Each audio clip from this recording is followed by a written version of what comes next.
We've all had many sleepless nights since COVID hit. We are the United States of exhaustion. But is the popular sleep aid really all it's cracked up to be? Take a look. Need to catch some Z's? Leave it to CBD. That's what advertisers would like you to believe. CBD is marketed as a cure-all for so many ailments, especially sleep issues. And in recent years, interest in the non-psychoactive compound found in hemp and cannabis has exploded. But don't sleep on the science. Some research finds that CBD may only work for shut-eye if you have specific underlying health conditions causing your sleep issues. So, is it time to put some of these CBD sleep claims to bed?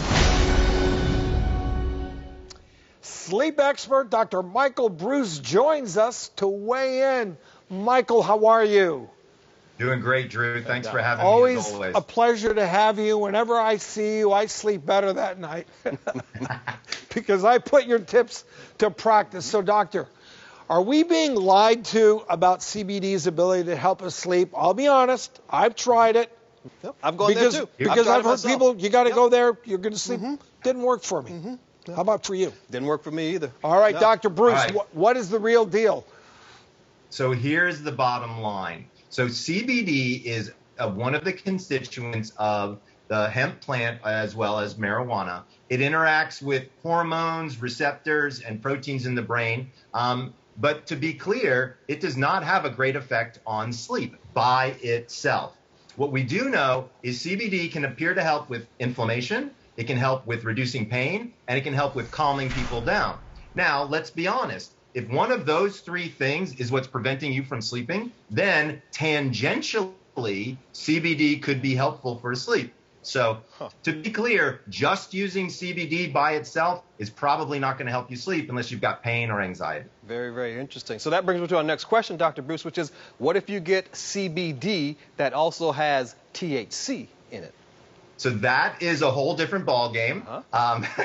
So that is, THC is, of course, the constituent that does make you feel high, or that feeling of euphoria that you get when using marijuana products, and it does help lower your anxiety. However, one of the things we know about THC is it raises your heart rate and it can reduce REM sleep. So having a small dose of THC could be effective, but when you get into the larger dosages of THC, I think it goes in the opposite direction that we really are looking for.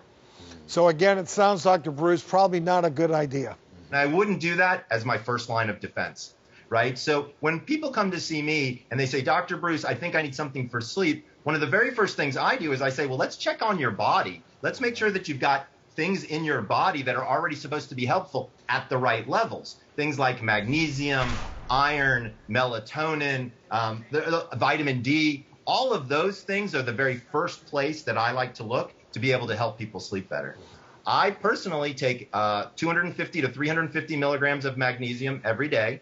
I take 5,000 international units of vitamin D3 every day because I'm deficient in both of those areas. And as soon as I started taking them, my sleep got better. All right, well, okay. Maybe give it a shot, right? Yeah. As always, Michael, thank you so much for your expertise. Dr. Breus also has a new book called Energize, and that's coming out soon.